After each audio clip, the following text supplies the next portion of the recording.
Welcome to Gaia's Love, a podcast to guide you home into your human journey here on Earth. My name is Vivienne Gerard, and it is my delight to co-create with Gaia and share our messages from Source in this now moment. Here we go.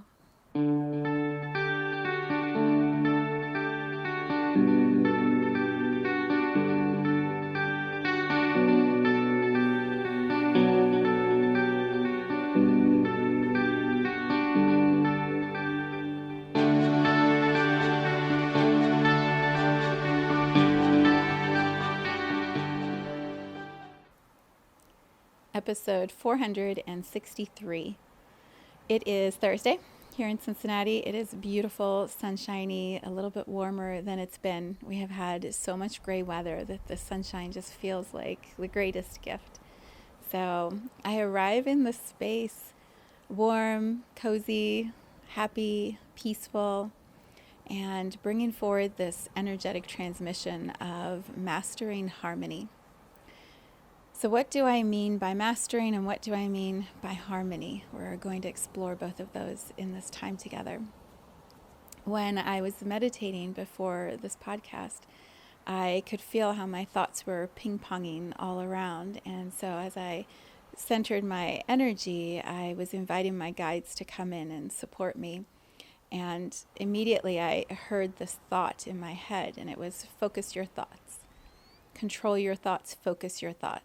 And so as I started to do that, which is a practice I think all of us have, hopefully, I started to bring my thoughts into alignment, and this word harmony, the frequency of harmony just settled like right into my whole body.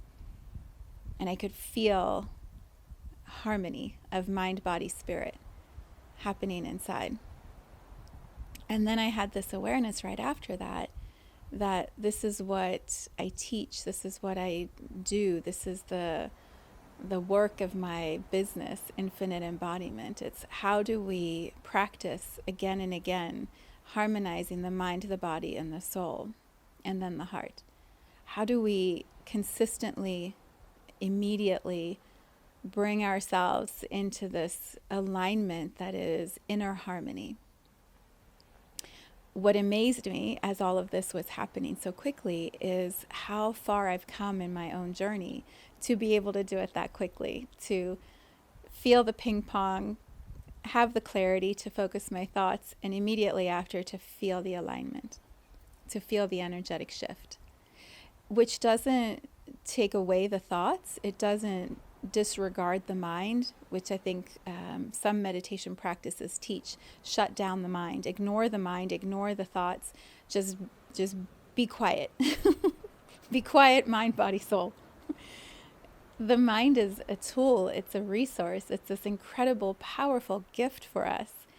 It's harmonizing the power of the mind while being fully present in our bodies and allowing the soul to come and like do its thing, to share its magic, to bring us back into the remembering of this infinite being that we are, all the time that we are, not just when we remember in meditation or when we dream at night, like all the time we are the soul. But the mind is often the forward energy, the controlling weapon until we learn to harmonize it. And the body is often ignored, disregarded, put to the side, pushed, overwhelmed, depleted, all the things. And then the mind is trying to manage the body's poor performance. And so the soul has no power, no authority, no space to offer the gifts that are always available to us.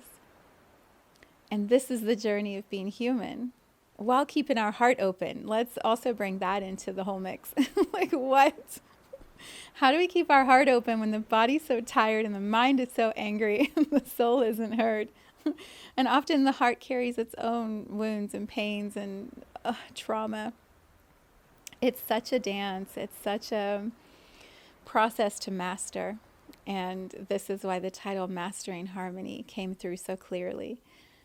So I feel like in this podcast, I am offering this potent masterclass delivery format for you, for all of us, to say, I'm going to share what I've learned and do it through an energetic transmission that is captured in this little video audio transmission from me to you. And when you discover it, when you open it, when you sit in this energy with me and you feel the process of mastering your own harmony, it's a transmission. It lands in you, and then you have this incredible gift, and it's like sitting in a master class with a master teacher somewhere, and you're like, oh, how did I even manifest this experience? And it's just waiting for you somewhere on the internet when you're ready, when your soul brings you to this moment and says, hey, all right, I know you've been working really, really hard. I know you have so many lists and things to do and all the responsibilities and all the stuff. And there's a bigger picture. There's this memory inside of your body, your mind, your soul that we can be in alignment. There's an experience of harmony that is always accessible. And it takes awareness. It takes practice. It takes coming back to it. Mastery. When we master something, it shows the dedication, the commitment that we have put towards that thing that we are mastering. So like a master chef, how many hours do you think a master chef has spent in the kitchen? How many recipes has the master chef gotten wrong? How many dishes have been thrown in the trash? How many foods have been wasted? How many, it's almost right experiences has the chef had before finally they're like, this is the recipe. This is the way. Now I can present this to the world and it will be my dish and it will have my name. Or I've mastered the process of running a kitchen. And so now I can teach a class. I can host a series. I mean, how many people are addicted to all these chef shows? I'm going to show you in a series of videos like how to run your kitchen in the most incredible way. We do this with music, orchestras. I was thinking as I was meditating, as I was writing my notes when I was done, I took this class. I think I've brought it up here before in the podcast. When I was in college, freshman year, it was an art school. And I was like, I'll take dance, I'll take scuba diving, I'll take music. And I took this class called Stravinsky's Rite of Spring. And I thought, oh, spring, right, music, beautiful. No. Stravinsky's Rite of Spring was this discordant, chaotic ballet that Stravinsky composed and shared in Paris in 1913. And it caused a riot because people came expecting what I did, a ballet. What they got was this awful, in my opinion, combination of sounds that just like you couldn't even listen. And I was getting up at 8 a.m. every morning. Well, not every morning. I think it was 3 mornings a week. I was getting up at 8 o'clock to go to this class to listen to this music. It was like the worst alarm ever. But he created a desire. By having discordance, he created a stronger desire for something else, a desire for harmony. He threw in this thing that then made you go, whoa, I don't want that, I want this. And I think often in our journeys, our minds, our bodies are pushing the envelope for us. They're stretching our capacity of how far can we expand our lack of harmony. How far can we stretch our skill in bringing us back into harmony? So mastering harmony often looks like, in the process, no harmony, complete chaos. The body's doing this thing over here. The mind is going down a rabbit hole over here. The soul has like taken a nap in a hammock somewhere, nowhere to be found. And the heart is like twisted in knots and oh my God, it will never recover. And this is the journey of being human.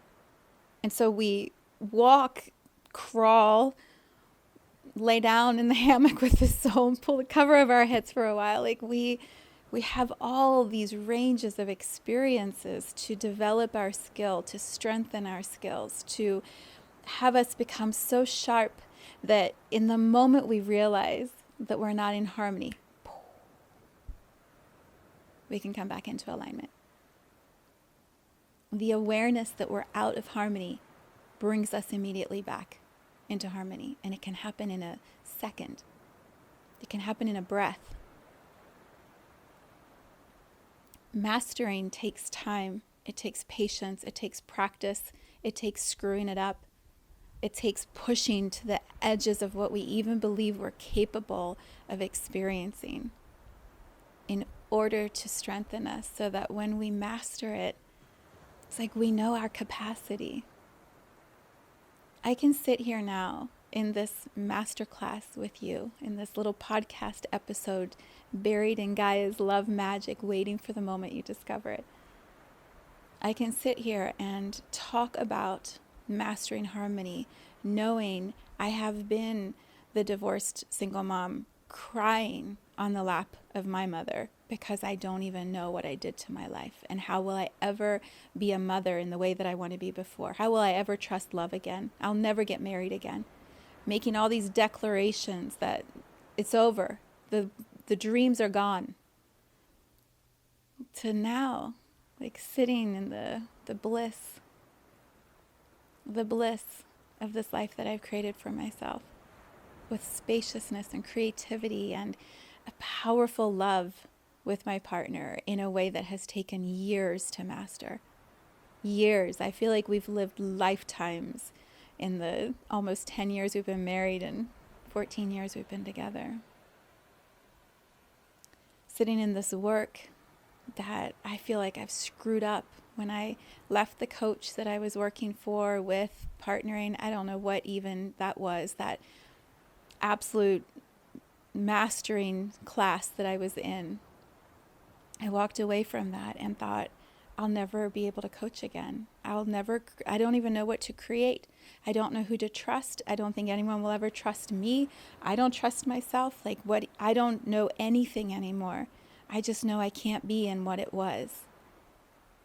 Crying. I remember coming home from that last weekend and crawling into my bathtub and just crying, sitting there just devastated, my heart feeling like it had just been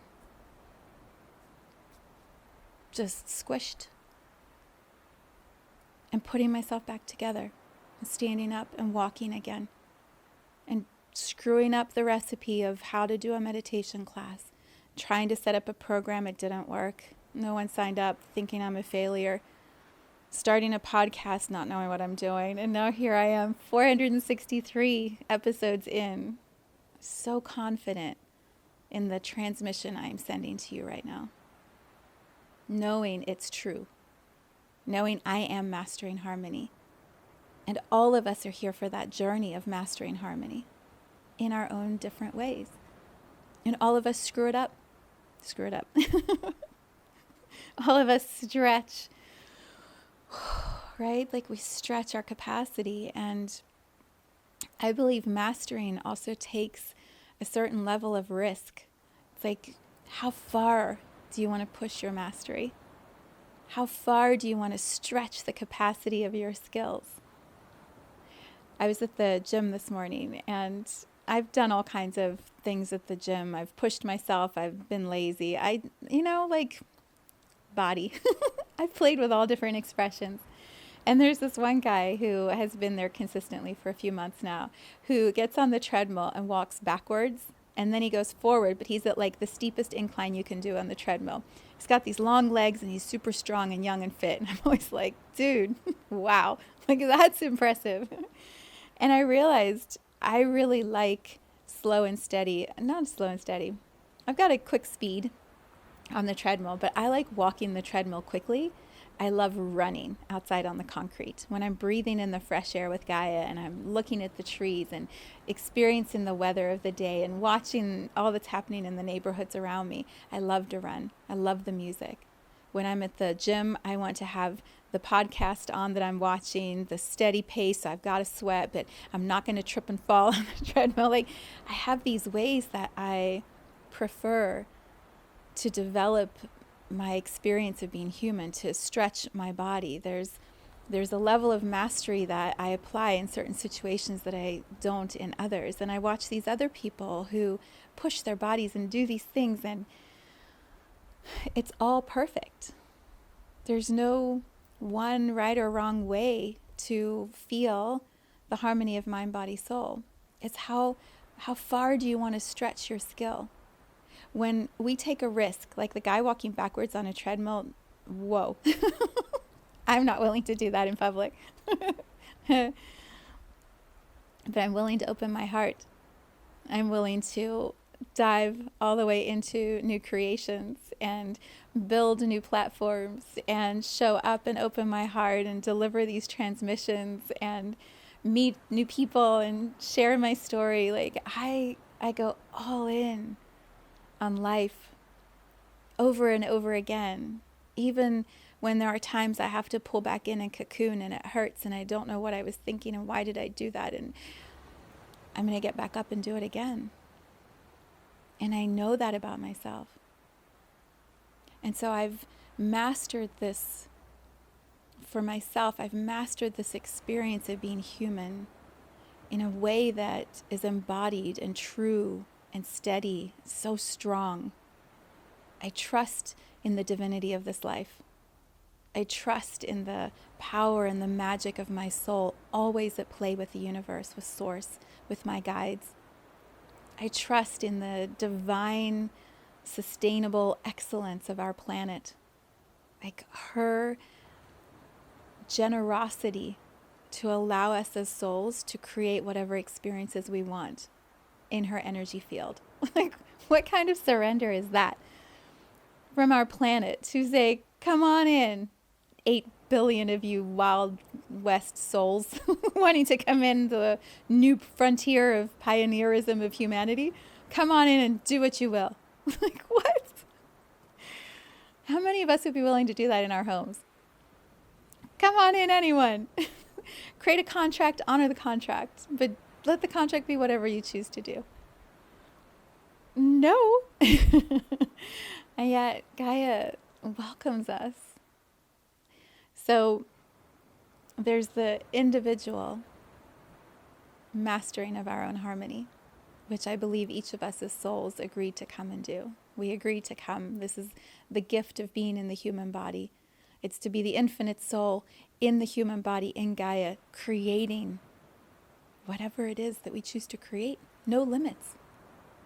Time, perhaps, is the only limit. Space, we're eventually maybe going to run out of space, but maybe we'll even create more space within the space. Like, what is possible? We don't even know yet. There's the individual mastering of harmony, and then there's the collective harmonizing. And I feel like the time we are moving into right now with Pluto and Aquarius is the collective harmonizing of frequency. It's putting the pressure, the squeeze on humanity to define what do we collectively agree is the harmonic that serves all of us. Because Pluto in Pisces in 20 years is going to be us living that harmony, in my opinion. This is my belief. We're going to move through Pluto in Aquarius with a lot of discordance, a lot of Rites of String by Stravinsky. Blah! Like, what even? In order to create, to co-create, to harmonize, to master at a collective level a different frequency. An alignment of mind, body, soul in the human experience with a heart honored and revered and treasured for its strength, for its willingness to be and to open and to explore and to love and to be bold and brave. Like, all of that is going to be a harmonic that we collectively will come to some sort of agreement about. And so the discordant energies won't match that frequency anymore. They'll have to either come into resonance with the collective frequency or complete their human experience and go into a different experience. I believe humanity is going to say, this is the human experience now. We have a collective agreed upon frequency that serves humans and that serves the planet. And that agreement is the new bar for a soul coming into this human journey. I believe it's Gaia also supporting us and going, how do we want to be in this energy field of Gaia? Gaia, humanity, source. How do we want to be? How do we want to honor the animals and the nature and the water and the soil and the expressions that come from all of that? And when we have this collective agreed upon frequency, that which is not in resonance won't stay. It won't. It's part of mastering. It's like for me this morning when I said, okay, control your thoughts, focus your thoughts, and the word harmony dropped in and it landed in my body. The thoughts that were not in alignment with harmony just soothed. They're peaceful now. It doesn't mean they didn't exist before or that they aren't going to create into something new with me, but the ping-ponging stopped, integrated, soothed. And that's what I feel for us at a collective level. So I believe Pluto in Aquarius is this discordant process that brings us into alignment. How long will it take us? Is it a couple years, 5 years, 10 years? Will it be the whole 20 years of Pluto in Aquarius, perhaps? Okay, I'm in for it. I'm in for it. I'm going to keep harmonizing and mastering my own harmony and showing up and holding that frequency and sharing in these mini master classes with you. And then it'll ripple. Because my harmony is so pure. It's so in alignment with Gaia, in alignment with the frequency of where we're headed as a collective. I can hold this. I can be this. This is mastering harmony. And in an experience where you're listening to a harmonic that is pure, it's magnetic. It attracts towards it. This is how Taylor Swift fills stadiums. This is how, I forget his name now, but there's that one beautiful human who stands in front of audiences and he conducts the voices of the audience wherever he is, and he creates a harmony within the audience. It's because his frequency in himself is so pure. It's so in alignment that he can just bring everyone in the space into that harmonic with him. Taylor Swift does it in concerts. Beyonce does it in concerts. I do it in technology. I do it in these transmissions where I say, come into the harmonic. Not because I'm telling you how to harmonize your mind, body, soul, but because mine is so in alignment that you can match it and create it in yours, in your own way.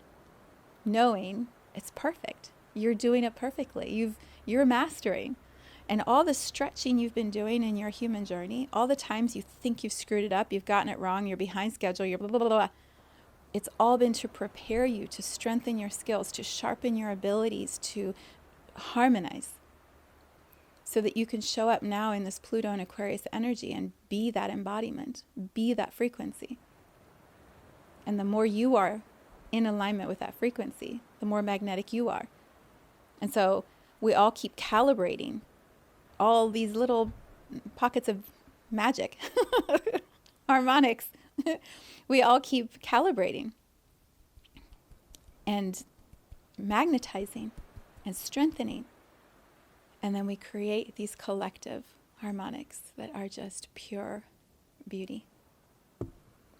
Mind, body, soul, heart. Mastered. It's the most incredible thing. It's so good. It's so good. Okay, I went a little over, but I wanted to make sure to share all of those nuggets with you. I'll be back next week.